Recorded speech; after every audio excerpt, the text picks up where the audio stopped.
আজ তোমাদের জন্য নিয়ে চলে এসেছি পাট শাকের রেসিপি। পাট শাক তো খেতে খুব ভালোবাসি আমি।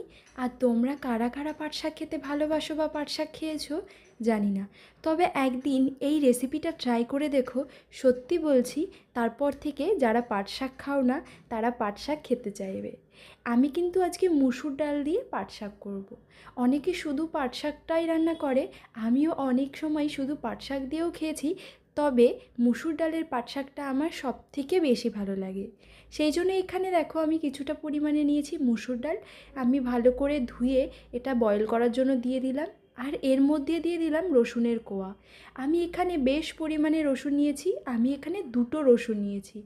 রসুনের কোয়াগুলো ডালের মধ্যে দিয়ে কিছুটা পরিমাণ নুন দিয়ে ঢাকা দিয়ে আমি খুব ভালো করে ডালটা সেদ্ধ করে নিয়েছি। ডালটা সেদ্ধ করার পর দেখতেই পাচ্ছ ডালটা খুব ভালো সেদ্ধ হয়েছে। একটু ঘেটে নেব, বেশি ঘাটবো না। এখানে বেশি ঘাটলে রসুনগুলোও গলে যাবে।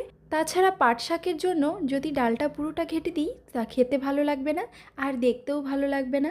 তারপর দেখো ডালটা ঘেটে দিয়ে পরিমাণ মতো জল দিয়ে এর মধ্যে দিয়ে দিলাম 4-5টা কাঁচা লঙ্কা। কাঁচা লঙ্কা দিয়ে ভালো করে ফুটে উঠতেই এর মধ্যে দিয়ে দিলাম একটু হলুদ গুঁড়ো, আবার পরিমাণ মতো একটু নুন। এবার দেখতে পাচ্ছ ডালের উপরে যে ফেনাগুলো উঠেছে এইগুলোই ফেলে দিচ্ছি। তারপর দিয়ে দিচ্ছি পাট শাক। এখানে যে পাট শাকগুলো দেখতে পাচ্ছ এই পাট শাকগুলো আমি বেছে নিয়েছি। মাঝখানে যে শিরা মতো থাকে সেই শীষটাই আমি ফেলে দিয়েছি, দিয়ে পাট শাকটা বেছে নিয়েছি। তবে পাট শাক কিন্তু আর কাটিনি, গোটা গোটা পাট শাকই এর মধ্যে দিয়েছি। দিয়ে ভালো করে সেদ্ধ যখন হয়ে গেছে এটা নামিয়ে নিলাম। এবার আমি পাট শাকটা আবার ফোড়নে দেবো। সেই জন্য কড়া বসিয়ে কড়াটা ভালো করে গরম করে সর্ষের তেল দিলাম। দিলাম একটা শুকনো লঙ্কা, আর দিলাম এখানে 5 ফোড়ন। এখানে তোমরা 5 ফোড়নের জায়গায় কালো জিরেও অ্যাড করতে পারো, তবে 5 ফোড়ন কালো জিরে যাই দাও খেতে কিন্তু খুব ভালো লাগে। তারপর দিয়ে দিচ্ছি 2টো পেঁয়াজ কুচি। আমি এখানে পেঁয়াজ কুচি অ্যাড করেছি। রসুন পেঁয়াজ দিয়ে যদি পাট শাক করা হয় খেতে কিন্তু আরও বেশি ভালো লাগে। পেঁয়াজটা হালকা ভেজে নেওয়ার পর এর মধ্যে এবার আমি পাট শাক আর ডাল মেশানো যেটা হয়েছিল সেটা ঢেলে দিলাম। দিয়ে ফোড়নে দিয়ে এটা কিন্তু এবার ভালো করে ঘাঁটতে হবে। মানে তুমি অনবরত ডালটাকে যেরকম করে ঘাঁটো সেরকম করে কিন্তু ঘেঁটে দরদরে করে নিতে হবে।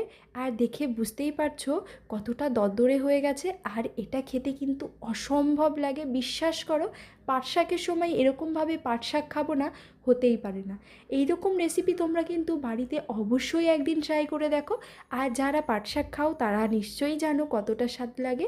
আর যারা ট্রাই করোনি কোনো দিনও, আমি বলবো প্লিজ একবার পাট শাকটা ট্রাই করো।